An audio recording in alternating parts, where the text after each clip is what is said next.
the Ego Chall Podcast. I need a YouTube stream link though, because that is not the same. Dog's beating down my door now, just as we start.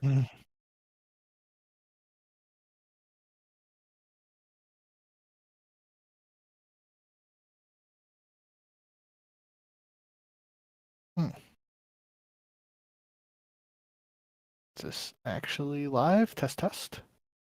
Should be. Yep. For some reason, when I clicked on live, like the tab, it didn't show up, but it was on the home page. Yeah, might be refreshing. I did. That's why I was confused. 98. Sweet.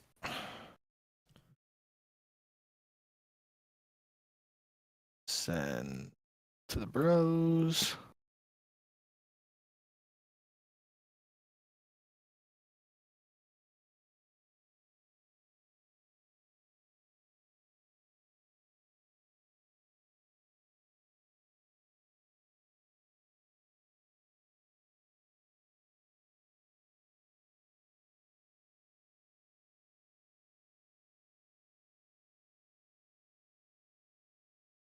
I wish I could pop out the chat for this thing, but it doesn't work. On YouTube? It's on this restream thing because it auto-populates both chats. Like, so if someone was typing in the YouTube and the Twitch chat, it would show both of them on just a singular thing, but it shouldn't really matter. Usually it's only Trim or maybe other people. You ready to get started? Yep. Hello and welcome to episode 98 of the Ego Chall Podcast. My name is Preston Byers, and as always, I'm Joe, my co-host, Justin Binkowski. And on today's episode, we have quite a bit to talk about. One, the CDL season is finally here. After the longest offseason possibly in professional sports or esports history, we have finally made it to the 2024 CDL season. This weekend is the first weekend of matches of the CDL season, so we'll be giving all of our predictions, and we'll giving away our preseason awards, the guys that we think will win MVP, who will win champs, who will win Rookie of the Year, all of the major awards we will be giving out on this show later in the show. We're also talking about GAs for the second week in a row, because right after we got done with last week's episode, a big old snaking GA and public GA debate went on Twitter, so we have that to talk about. Brice and Tunn made an announcement that they won't be returning to the CDL this year, so we'll talk about that. G2 and Version 1, the parent company of the Minnesota RØKKR, they announced that they are entering a quote-unquote strategic partnership, so we'll get into that. And we'll probably talk about some other things as it pops up during the show. But before we get to any of that, how are you doing, Bink? I'm all right. Like you said, we got a lot to talk about today. Finally have some actual matches that we can get into very shortly. So I'm not going to keep us waiting. Let's get this show on the road. Let's start with the snaking GA thing, because that is a follow-up from last week. We had a pretty long debate, or not necessarily a debate among us, but we were having a conversation about GAs, the validity of them, and specifically snaking. We've talked about that quite a bit, considering it's been a major point of contention in MW3 so far. But after the show last week, there was a lot of debate, or a lot of arguments going on around the CDL community that snaking has to go. And there was a public GA vote taking place that essentially GA'd snaking among CDL pros, at least for the time being. I just want to get your thoughts initially on this, because we've talked about it before, how we can kind of GA certain things. Guns, it's easier to GA that, and it's easier to police that. But when you're in a round 11, when you're in a critical moment, players are probably still going to snake, and they're going to do what they have to do to win and to get the money, get the prizes and everything. So what are your initial reactions to this public GA of snaking? I mean, I think the coolest aspect of this is the public component, right? Like, obviously, in years past, we heard about GAs through, like Crone or other avenues, but um, and it was all seemingly done in a group chat that's alluded to when people are talking on streams and whatnot, but it was never a public vote like this. Now, the one caveat to this situation is, are votes being changed because they are public and not behind closed doors? Because it was seemingly unanimous in almost a lot of these conversations when the vote was public, but I don't think that was necessarily the case in the private chat. Obviously, I don't know for sure because I wasn't there, but or it's either that was the case or just the votes like this weren't actually happening, or it was like lost in organization of a group chat, whatever the case may be. The public component is cool, especially if you have these teams agreeing to it now, and now we get into this first week of matches or even later down in the season, and players are breaking certain GAs, then that if all the teams are agreeing to it publicly as opposed to not being sure which teams might have voted for what and or against what, um now we kind of know where everyone's mindset is, and like you kind of alluded to with snaking in particular, there was like a clip of Clay doing snaking in a scrim right after the public vote, and like him saying that it's a hard habit to break and stuff, especially after so many years now of doing it consecutively. um that might be a little bit of a, you have to have some wiggle room in that regard, as opposed to something like a setting that if you're turning off sound EQ, for example, like that's a setting that you turn off and forget about it, right? Like if somebody leaves that on, it's intentional, or the settings were somehow changed by the game, which that's happened to me. But for regardless of the specifics, it's just the public component of this GA situation is definitely interesting, and we'll just have to see once these matches start up later this week who's holding to everything, and hopefully, especially in regards to snaking and some of the other more pressing matters that have been addressed by GAs.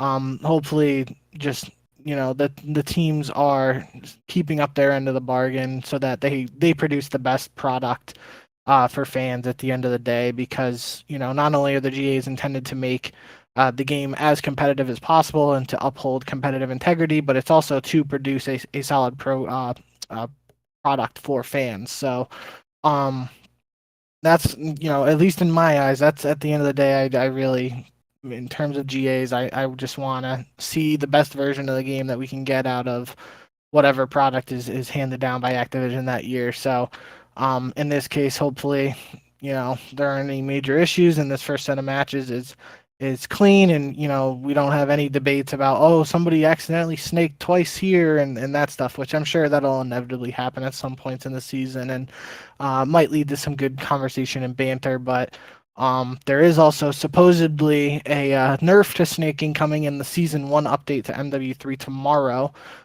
We've talked about this. We talked about what patch the CDL players will be playing on, and us being unsure and assuming that because the season 1 update is tomorrow, that these first set of qualifiers will probably be played on the season 0 patch as opposed to season 1. We don't know that for sure, but if there is a nerf to snaking, then potentially that it might be something that the GA is revisited. But at the end of the day, even if snaking is somewhat possible to some extent, these pros are going to find a way to push the limits and stretch it as far as they can in terms of what they're able to do. And so the nerf might not really matter for competitive at the pro level, but it might matter for challengers and pub matches and all that stuff. So we'll have to see after the update tomorrow if the changes are actually significant. That's a good point about it being a bigger effect on challengers than it would be in the CDL, because GAs, just by their nature, are a lot easier to police when you're in a smaller group. There are only 48 starting players in the CDL. There are hundreds, maybe even thousands of challengers players.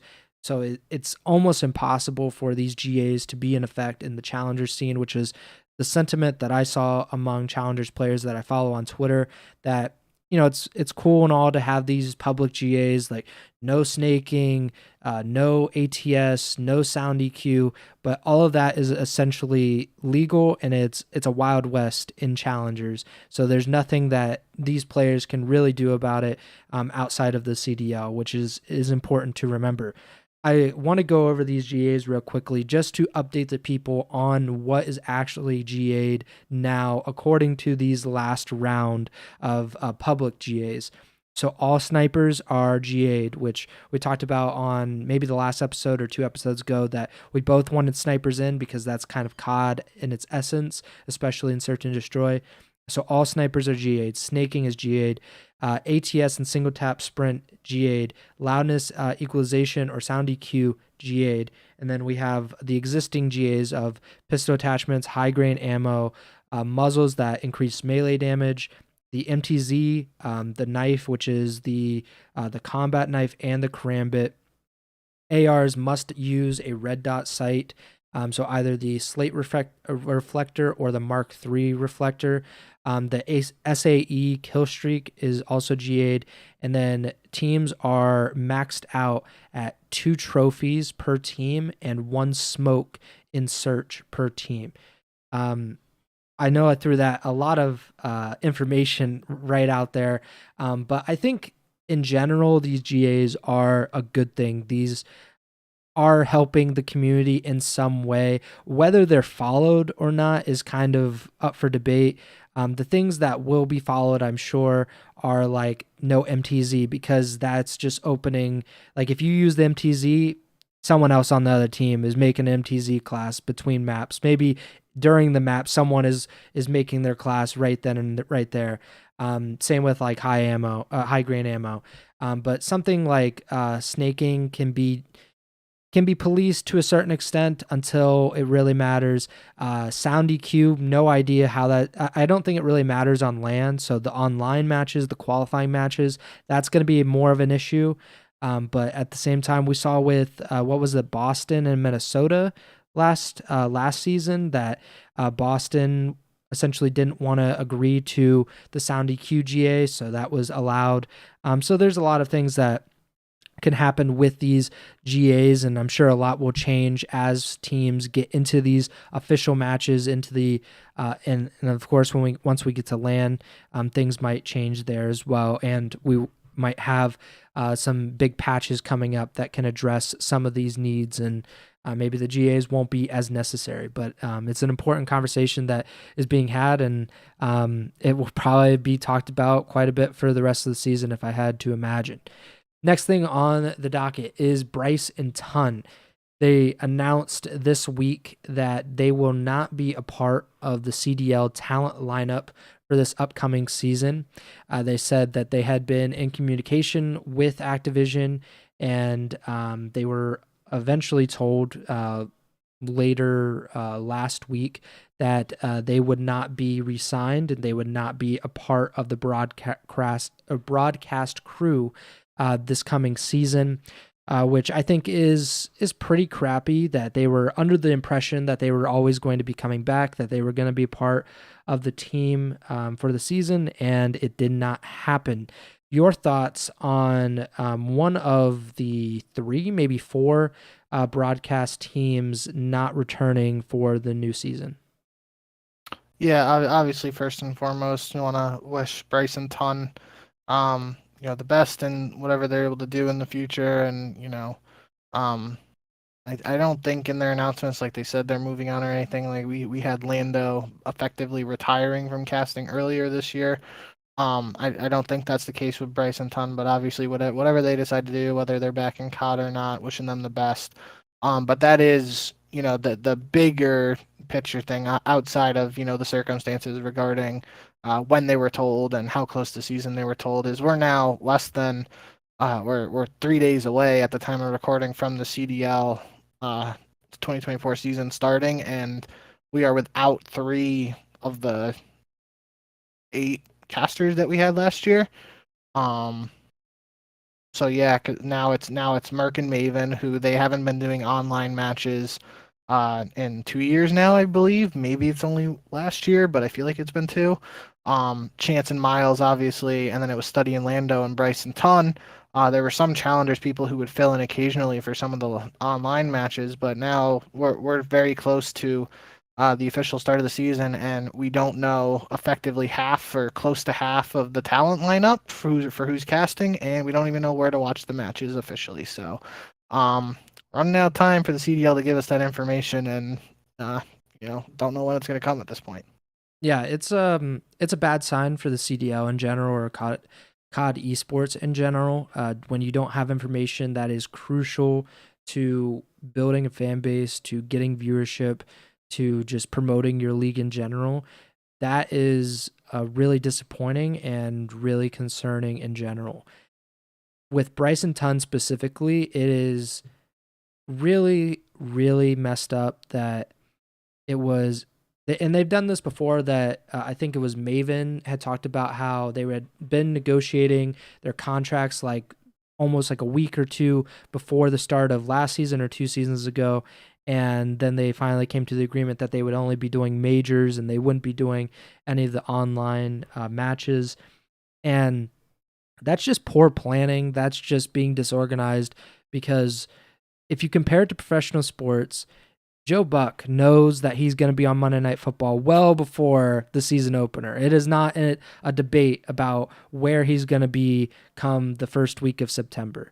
Gus Johnson, he knows where he's going to be when it comes time for basketball season or football season. These guys know, because that's what professional organizations do. They line these things up well in advance. They make sure that they have their top broadcasters. They have multiple broadcasters. They have multiple teams in case of an emergency. I just think it's really, really screwed up, and I wish the best for Brice and Tunn, because it's just a really crappy situation overall, and they definitely deserved better than this. As far as the CDL goes, I have no idea what they're going to do with the casting pairs, because you had mentioned it a while ago, but maybe after Lando had announced that he wasn't coming back, maybe they would promote Nameless to a caster, and they put Nameless and Study together, because they've been friends for years, and Nameless has been on the desk for a number of years doing analyst work for the CDL. So maybe he can make that step up into commentary. We do have challengers guys that can obviously fill that role if needed, but we've heard nothing from them. We've heard nothing from the CDL in general. So just really bad overall. I think the pressure, the sentiment around the CDL season has been as negative as ever, probably. Of course, this is only like the 5th season, so that's maybe not saying the most, but in 5 seasons, I don't think people have been as negative about an upcoming season as they are with this one, specifically around the broadcasting side of things and the format, with challengers announcing the challengers report that they're only going to have at most 3 challengers events this season. I think that was according to the rotation. So a lot of things are happening where essentially every bit of news that comes out, people get more annoyed at that piece of news and at the league and at Activision as a whole every single time. And obviously that's not good. That's not something that you want heading into what is essentially a pretty important season, I would imagine, for the future of the league and the future of the esport. So yeah, I don't know if you had any other thoughts on that before we move on. I was going to bring up the Nameless thing just because I can't remember if I actually talked about it on the podcast. I might have been talking to you and Shummer about it when we were playing GBs the other night. But that is something, I think that's more of a long shot. I think ideally some of the challengers, casters would get an opportunity. I honestly think the desk last year with Puckett, Alley, and Nameless was pretty solid, so I don't know if they'd want to break that up. But I thought it would just be pretty cool, and I like I said, I think that's a long shot. But having Nameless and Study cast together would just be kind of funny for longtime COD players, longtime COD fans too. They were a part of that Team Envy squad who got second at COD Champs and Ghosts, and they played together probably, I don't know off the top of my head, but they played together in their professional career. So to have them reunited as a duo on the desk or on the broadcast would be kind of cool. And there've been times they've been on the desk at the same time as well. So that was kind of just a shot in the dark prediction, not something with any insight or whatnot, but it would be kind of fun to see. But yeah, we'll just have to wait, and by Friday we should have an idea of who's casting these matches, because there's 3 matches on Friday, and Miles and Chance aren't going to do all 3. So you'd assume Miles and Chance do one, Study and his new duo will be doing another, and then a third question mark duo will be doing the other one. That's what you think. That's what they want us to think. Next thing up, we have version 1 and G2. Version 1 announced today that they are entering a strategic partnership with G2 Esports, a quote in which V1 ownership will become G2 shareholders, and G2 will receive operating rights to the Minnesota RØKKR Call of Duty League team. Going forward, the version 1 brand will no longer be fielding competitive teams or active in content creation. So this is something that we have talked about as a rumor or a report for pretty much the entire summer. We didn't know when it would eventually happen, but it turns out the week of the CDL opener, Minnesota is the RØKKR is still existing, but version 1, the parent company of the RØKKR, no longer exists.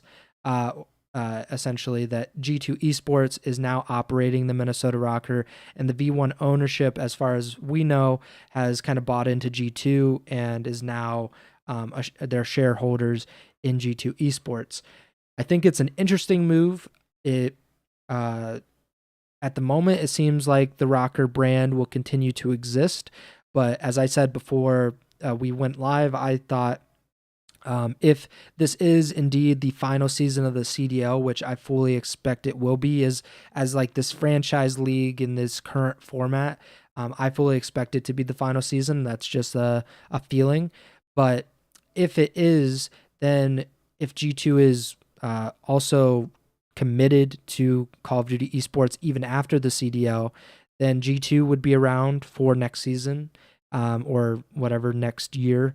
Then you would probably have Optic and 100 Thieves and FaZe and maybe NYXL, Oxygen Esports, Heretics, Luminosity, and so on and so forth. It would kind of depend on what happens with all of these teams and how committed they are to Call of Duty Esports, or if they're willing to just get out of the CDL and COD Esports as a whole once the league does change or die or whatever you want to say.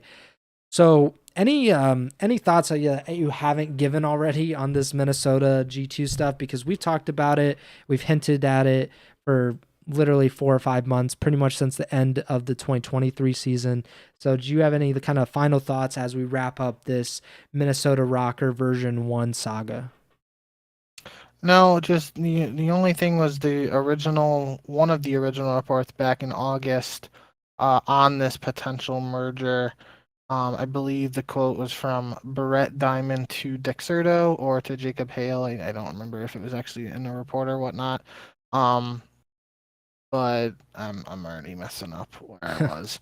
Oh, here it is. Brett Diamond provided a statement to Dexerto that nothing is changing for the upcoming CDL season, but this could change before the 2025 season that follows. So that was the one thing we had discussed previously.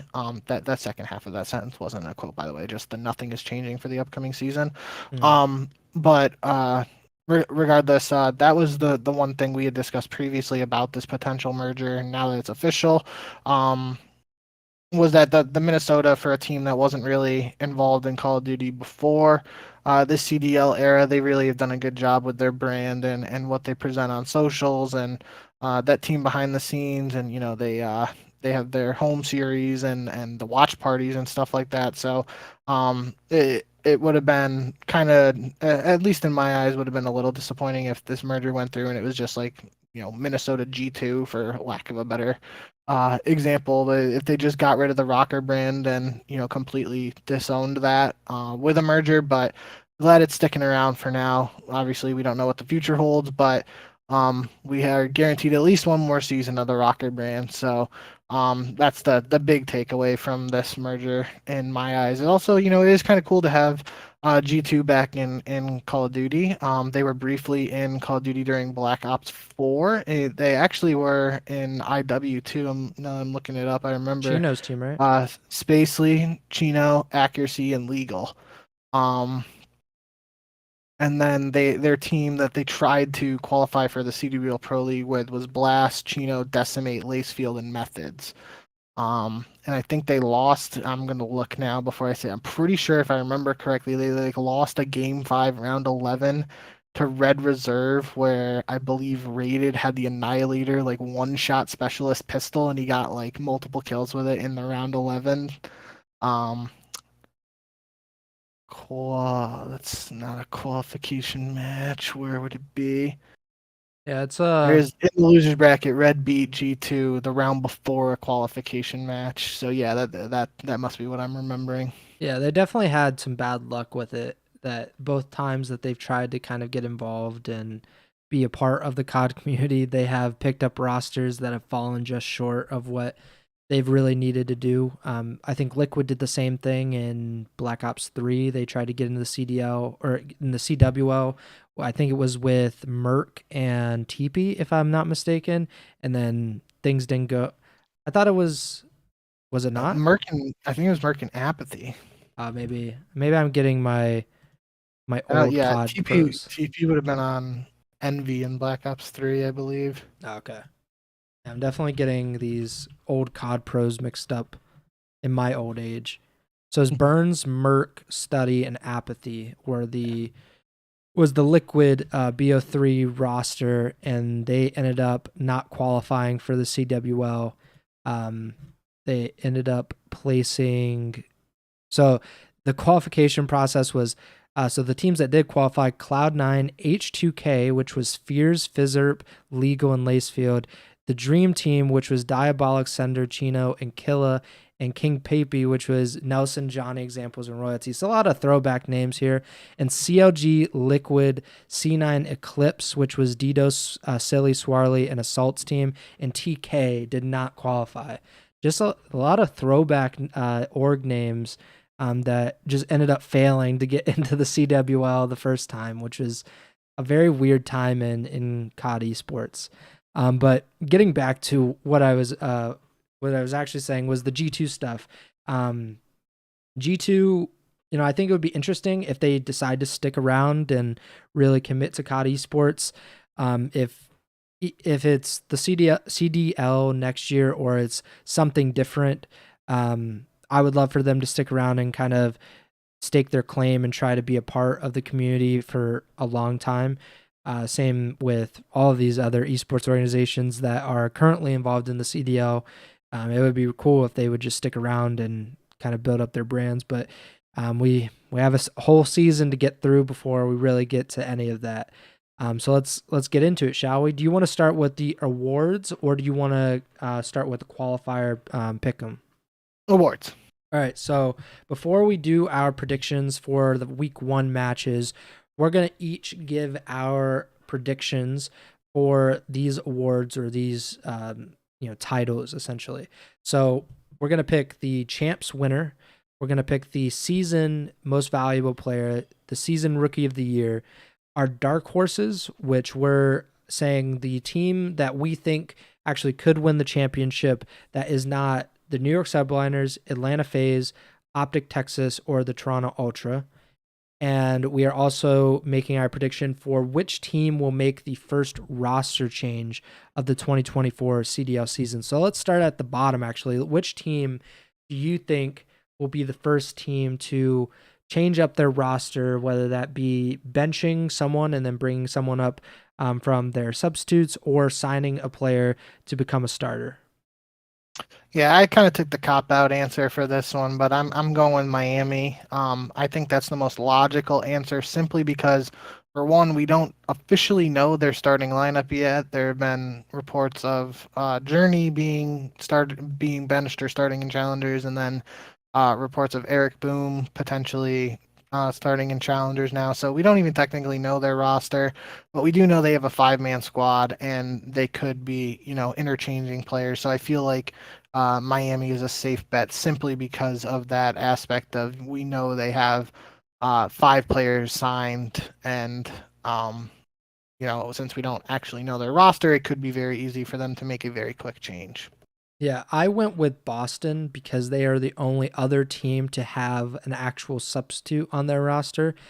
They signed Pentagram this week as their official CDL substitute, and Boston has in the past made some interesting decisions regarding their roster, whether it's benching someone for their Boston Academy team, which I think they're probably going to field an academy roster again. So that always leaves open the possibility for one of those players, not maybe not even Pentagram, but one of those players coming into the starting lineup early in the season if they struggle. Capsidal previously was benched by Boston in his rookie season. Snoopy has played very little time with the Breach, even though he did seem impressive at Champs when he made his debut. So I'm going to go with Boston, but it really could be a few teams. I think LAG is a decent example because there was a lot of kind of indecision or a lot of question about which roster they would go with to start this season. And they have some unproven players like Estrio is making his CDL debut. Fame has not had a ton of time in the CDL. Diamond Con has been in and out, and Assault has also been in and out. And there's always the chance that they will bring up a Challengers player because their Challengers coaching staff or their CDL coaching staff is very connected to the Challengers scene. But so I'm going with Boston. You're going with the Heretics. Let's give our dark horse predictions. So again, no New York, no Atlanta, no Optic, and no Toronto for this pick. I am going with the Seattle Surge. I have been on the Surge bandwagon at times, but this is a completely new Surge lineup. No Pred, no Sib, no accuracy, no Mac. But I still think this roster has a ton of potential.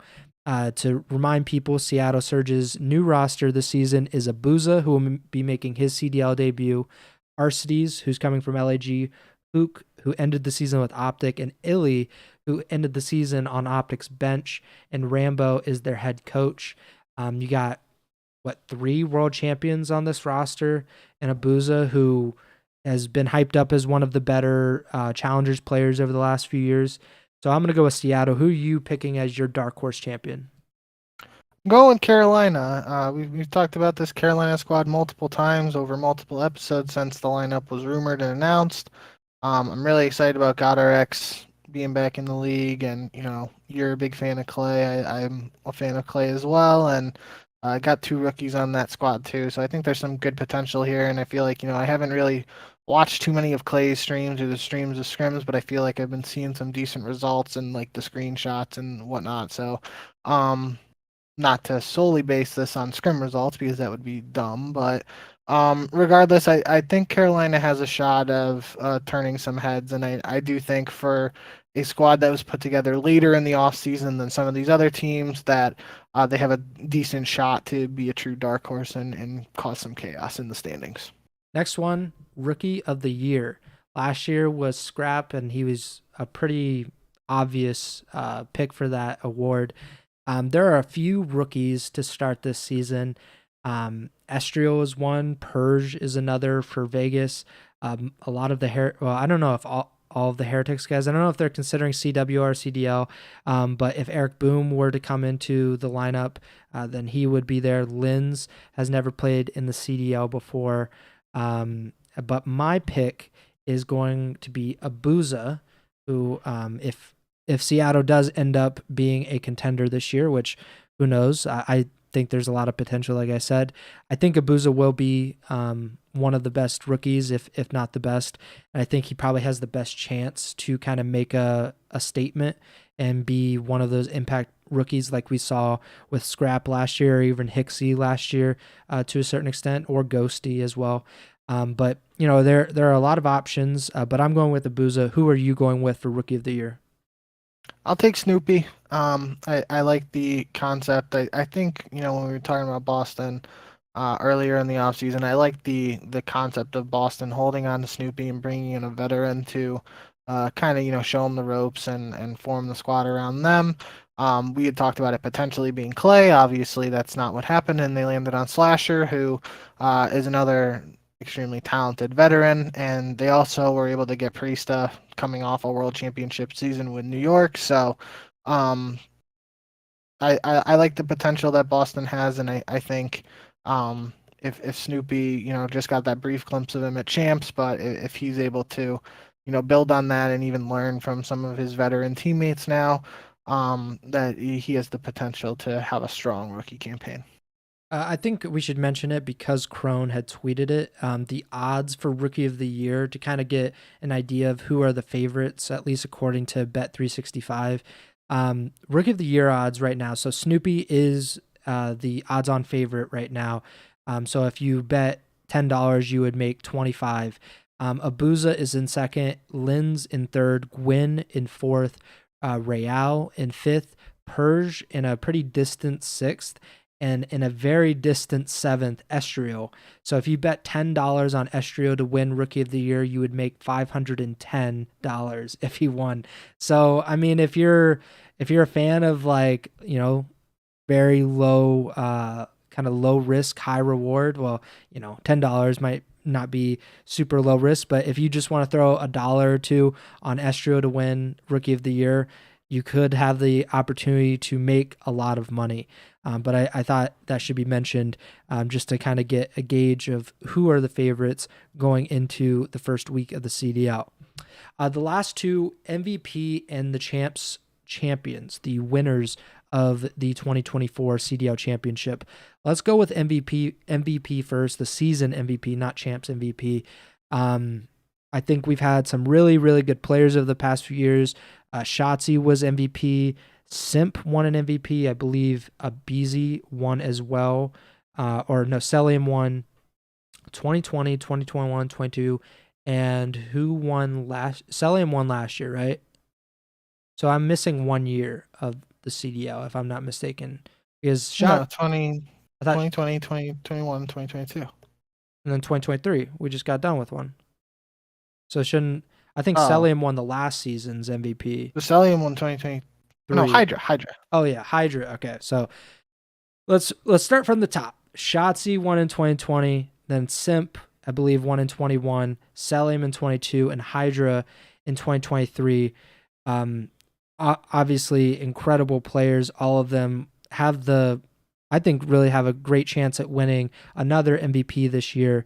Who are you going with for your 2024 CDL season MVP pick?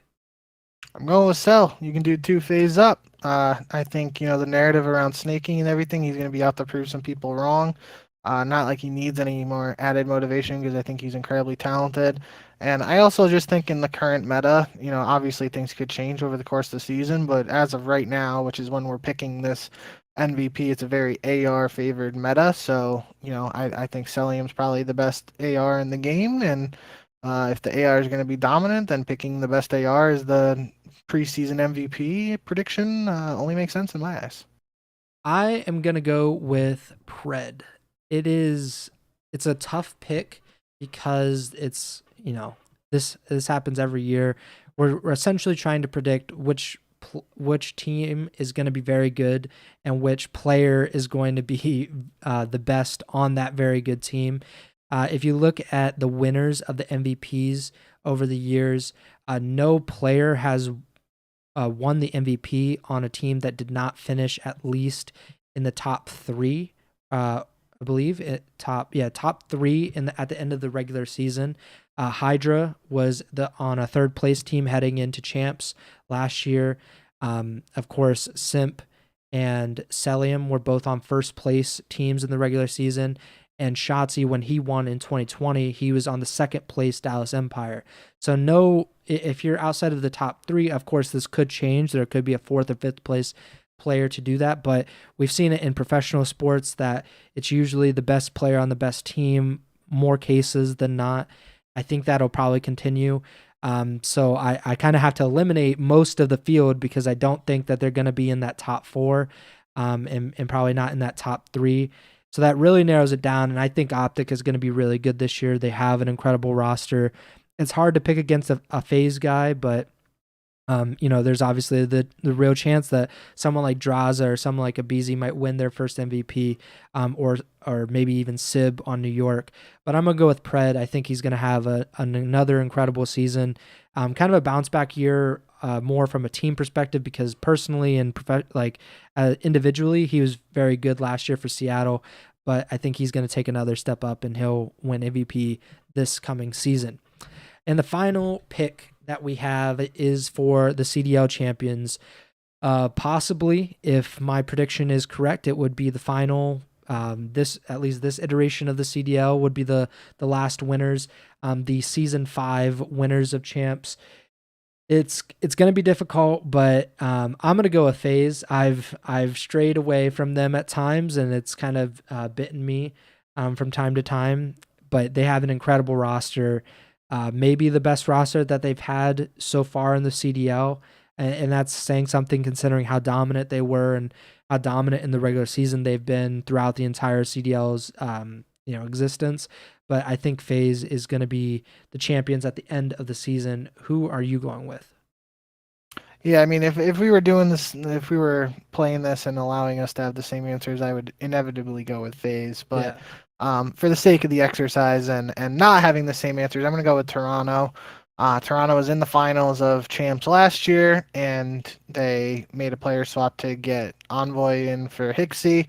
And, although Hixie was crucial to Toronto's end of season success, I think, Envoy does a good job of filling a same role as him and doing it better. Just, Envoy's a world champion, so saying Envoy is better than Hixie, I don't think is a controversial take, and I just think it's an upgrade in this sense. So if Toronto was in the championship with that squad last year, then they make an upgrade. It's not a far-fetched notion to think they had the shot to take the title home this year. So I really like that squad. I'm looking for them to do big things, and I'll go with Toronto for the sake of this. But just know I would also pick FaZe if we were doing the same answers. Yeah, I don't think you can go wrong at all with any of the top 4. It seems to me, at least, that there's a very clear top 4 in the CDL this season, at least right now. Maybe things will change as we get into the year, but Atlanta, Optic, New York, and Toronto seem very clearly the 4 best teams, and with the 4 best odds to win champs this year. So I think if you picked any of those 4 for any reason, that would seem very plausible and very realistic to me. So I don't have a problem with Toronto at all. They got the champs last year, and Scrap's rookie season and Hixie's rookie season, adding Envoy might be the icing on the cake, might be able to put them over the top. All right. It has been enough time. Let's talk about predictions. We have been waiting all off season to make predictions because Bink beat me by 4 or 5 points last year. So we did it, I think, all but a part of the major 1 qualifiers. We did not do it because we had a weird little break near around the holiday part. But now we're back. We're gonna do predictions every single week that we have matches. There's going to be a lot more qualifying matches this season, not as many major matches, but we will be making predictions every single week that there are matches, and hopefully I will beat Bink. I don't know if I've ever beaten him. I know we did predictions 2 seasons ago as well, but I don't remember it. I can't remember what I had for breakfast yesterday, so I certainly wouldn't remember if I beat you in some pick'em 2 years ago. I won. Don't worry about it. All right, I think I won. So No. Bink is lying to the people right now. Let's get into the predictions. We will, as always, go through each match. We have 3 on Friday, 4 on Saturday, and 4 on Sunday. I think it's 7 total matches throughout the qualifying period for each team.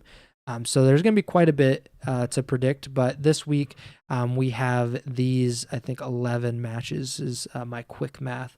So Friday, December 8th, we don't know where it will be streamed, but it might not be streamed. It might just be like an old-timey, we'll have a radio and we sit by it and we hear the results or something.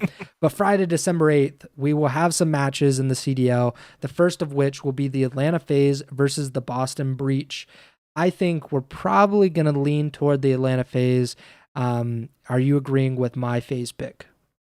I am. I'm going with FaZe, but it is definitely worth mentioning. First match of the season, a revenge match for Slasher. We know how much the narrative of revenge matches seemingly go in favor of the person who was dropped or left the team to go to a new home or and whatnot. Um, so should be some banter. Will be Draza's debut, obviously for FaZe, and we're both thinking FaZe on this one, and should be a good one regardless. Next, LAT versus the Seattle Surge. Completely new rosters for both of these teams. A new coach for the Surge. Really no idea what either of these teams actually look like heading into the season. I'm going to go with the Seattle Surge, though. They're my dark horse pick. I have no idea how these teams will kind of kick off the season, if it'll take a little bit longer to get into the swing of things, but I'm going to go with the Surge. How about you? I'll take the Thieves. I feel like they have some solid potential, and like you said, we don't really know what to expect from either of these squads. At least I certainly don't. So I'll go with the Thieves here. And the match of the day, for sure, Optic versus the New York Subliners to finish out on Friday. I'm going to go with New York because, while I think Optic really does have a lot of potential and I think they might be the best roster in the league, New York has to be in that conversation as well. And New York only made one change where Optic, they replaced half their roster, even though it's probably an upgrade on their part. I just think like early part of the season, I wouldn't be surprised if Optic struggles to, kind of get their feet under them immediately. And New York is obviously the world champions for a reason. I would expect them to be very, very good right out of the gate. So I'm going to go with the Subliners. Yeah, I'm going with New York too. I think I had the similar mindset of the fact that New York's the defending world champions, although they did make a roster change.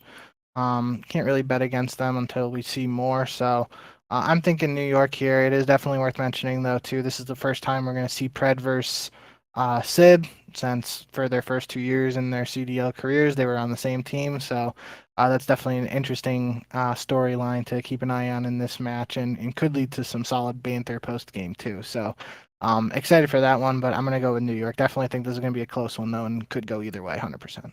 4 matches on Saturday, December 9th. The first, Carolina versus Miami. The new look Florida team, formerly the Mutineers. Last year, the Miami Heretics. This year, the Royal Ravens relocating from London to Carolina to Charlotte. So that, these debuts for the new brands and stuff. It's going to be interesting. Obviously, both teams, we've never really seen them in the CDL. Obviously, the Heretics guys have been around for quite a few years, but they've been out of the CDL for the most part, aside from Bickle, who is not an OG Heretics player. And then the Ravens starting 2 rookies, and GodRx making his return to the CDL, and then Clayster coming back after a season in Vegas. I'm going to go with the Heretics. I think the chemistry could help in that these guys have essentially known that they were going to be on a team together for months and months, even before the last CDL season ended, or had an inkling that that was going to happen. And I just think having 2 rookies kind of start off against Miami might be a little too much. But it is Spanish versus Spanish. Real, a Spanish player going up against his fellow countrymen in his first match, which is kind of cool. So who are you going with, Carolina or the Heretics? I got to go with Carolina. I picked them for my dark horse, so I'm not picking against them in their first match, let alone one here. Against 2 teams that are probably in the lower half of the power rankings in many people's eyes. So I'm gonna go with Carolina. Next, Vegas versus Minnesota. This one was kind of difficult to even think about because we have Attach. He's possibly in a revenge game against the RØKKR. Standy, formerly another RØKKR player, going up against his old team. I don't know if there's any more revenge games at stake here, but I have no idea how these teams are going to work. Never really seen Purge aside from the Challengers finals last year. Never seen Lins aside from like maybe 1 or 2 scrims. So it's kind of hard to kind of even conceptualize what these teams are going to look like when they actually get in the server. But I'm going to go with Vegas. I think that roster is actually pretty decent. Minnesota is around the same area, the same tier, I would imagine, with Vegas, or somewhere close. So it's kind of a toss-up for me. So who are you going with? Yeah, definitely a toss-up for me too, and I'm going to go with Minnesota. Don't really know what to expect from either of these teams, but especially in the current state of the meta and the power of ARs, I wouldn't be surprised to have a pop-off big weight game to start the season where he just hard carries. So that's what I'm banking on, and I'm going to take Minnesota here. Next, we have the Toronto Ultra versus the Los Angeles Guerrillas. A lot of people will be interested in this first match, see if Vos and his LAG squad are as good as I don't even think people are expecting them to necessarily be very good, but people are just waiting to kind of dunk on him, I would assume, or just make some really poor taste takes on Twitter. But I'm going to go with Toronto. I don't think that you could really pick the Guerrillas. Toronto coming off of a champs grand final last year. Definitely a lot of motivation there. LAG, this is a pretty inexperienced roster, all things considered.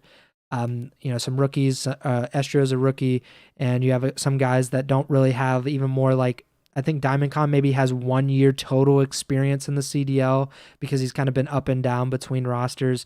But yeah, so I'm going to go with Toronto. Who are you going with? Yeah, Toronto, set it and forget it. I think this might be a quick 3-0, and we might get some scrappy yawning or sleeping or I thought it was Pratt who did the sleeping, but we might get some scrappy trash talk too, especially if it's a quick 3-0, but definitely going Toronto here. Last match on Saturday, Seattle versus Boston. I'm going to go Seattle on this one. I have no idea how either of these teams are going to play, as is the case with any new roster. We say it after midseason roster changes, and we say it at the beginning of the season. So we're kind of just going on paper, and I think Seattle on paper has a better roster. Whether that actually turns out to be the case, we'll see come Saturday evening. But I'm going to go with the Surge on this. I'm taking Boston. Again, not really sure what to expect from either squad just yet, but I feel like I gotta think Boston here and just what I'm feeling, so I'll take them. Final matches of the weekend, Sunday, December 10th, starting off with the Las Vegas Legion versus the Carolina Royal Ravens. So Clayster revenge game at stake here after they apparently lowballed him in the negotiations. Maybe a theory revenge game as well. So he's going to be cooking up some strats after saying that Clayster lied or was trying to attention seek or whatever on Twitter in the offseason. So we got a lot at stake here. But I'm going to go with the Las Vegas Legion. I think this is another toss-up. I would put both of these teams in that lower, like the bottom 8, and I'm not really sure where exactly these teams would kind of be in relation to each other. So I'm going to go with the Legion. Hey, you're the Vegas is winning champs crew. So they are going 0-2 this week for sure because I picked them. I'm gonna go with Carolina here, and I'm thinking the same thing. I got Carolina going 2-0. Then they go 0-2. I wouldn't be surprised. Well, they both Vegas and Carolina cannot both go 0-2 this week. I don't think. Maybe if the server crashes and I don't know, maybe Jimbo logs into one of the Vegas guys' accounts. Maybe they'll just give Vegas and Carolina the loss there. I don't know. Next match, New York versus LAG. Again, New York. I can't pick against the world champions, against possibly the worst team in the league. So going to go with the Subliners here. Same. Next, the Los Angeles Thieves versus the Atlanta FaZe. This is a world championship rematch from 2 years ago, but there are no world champions on the LAT roster anymore. But it draws a revenge game at stake, and that seems like too good to pass up. So I'm going to go with FaZe. I'm taking FaZe too. And the last one, we might be witnessing a breakdown. Who knows? Accuracy versus Optic. No Scump, though, so maybe that won't work out the same. But Optic versus the Minnesota RØKKR in the final match of the week. I'm going to go with Optic to say that they're going to go 1-1 this week, but there's a very good chance that they go 2-0. Yeah, I'm gonna go with Optic too, and I'm glad you brought up the accuracy. Him being back on Minnesota against Optic, that's definitely got to bring up some scary memories for the Green Wall, and I'm sure that will be mentioned and potentially shown on broadcast before and during and after this specific showdown. But yeah, I just think Optic on paper is the better roster, and they should be able to take this one. For sure. I think that about does it. I don't know if we have anything else. I'm kind of just scrolling through Twitter to see if we missed anything because we're right under an hour. But yeah, I think we pretty much covered it. I very much appreciate you guys all listening or watching the podcast. It has been incredible. I actually had a listener reach out on Twitter and DM me and say how much he enjoyed the last episode. I think our last YouTube video has like 90 or 100 views, which has been very cool to see, and the podcast listens have been up. Obviously Spotify Wrap just came out like last week or something like that, and they do the same thing for podcasts through Spotify. And I think our listens were up by like 90% in 2023, which is very cool, very humbling to see how much support we're getting from all of you guys. So thank you very, very much for your support throughout this entire year and throughout this entire off season, because I know it was a long one. We didn't have a lot to talk about at times, but we tried to make do, and we're finally at the CDL season. So hopefully things will pick up. We'll actually have consistent topics to talk about. People will be trash talking on Twitter, making little faces in the camera after games, just something so we can talk about these games. And we'll actually get to see how these teams look in the server after just saying, we think they look good on paper, but I don't think they look very good on paper, but we'll finally get some answers to those questions we've been having. So yeah, make sure to subscribe or like or follow the podcast feed wherever you're listening or watching on. Spotify, Apple Podcast, Google Podcast, YouTube as well. If you want to watch the live stream, you can go to twitch.tv/Ego Chall Podcast, or you can watch it on our YouTube channel as well. The VOD is also up there every single week. Make sure to follow us on Twitter. He is at jbink with 2Ks. I am at Preston Byers, and the podcast Twitter is at Ego Chall Podcast. The next show should be this time next week, so I'm probably doing the live show on Tuesday, December 12th. But it's easier just to follow the podcast feed or subscribe to the YouTube channel to get it as soon as we upload it, or follow the Twitch channel. And I think you automatically get an email when we go live on Twitch. So that is another way to follow up and keep up to date with our live streams and our podcasts. But I think that about does it for me. Bink, take it away. Yeah, thank you guys as always for all the support. Definitely really cool to hear somebody reached out to you like that. That means a lot, and appreciate any support, criticism, feedback you guys have always. Excited to get back into this season, and now that we're in the swing of things with matches, I'm really looking forward to having stuff to watch and actually be able to talk to you guys about things we watch and pick up from the games and all that good stuff. So looking forward to it. Thanks for the support, and we'll see you right back here next week. Should be back in the swing of things with, regular matches. Obviously, holidays coming up at the end of this month, so we might take a break there, and there will be a break between the first couple of weeks of the Major 1 qualifiers and before they restart before Major 1 at the end of January. So just stick with us whenever we have our shows and let us know what you think. But yeah, thank you guys as always, and remember to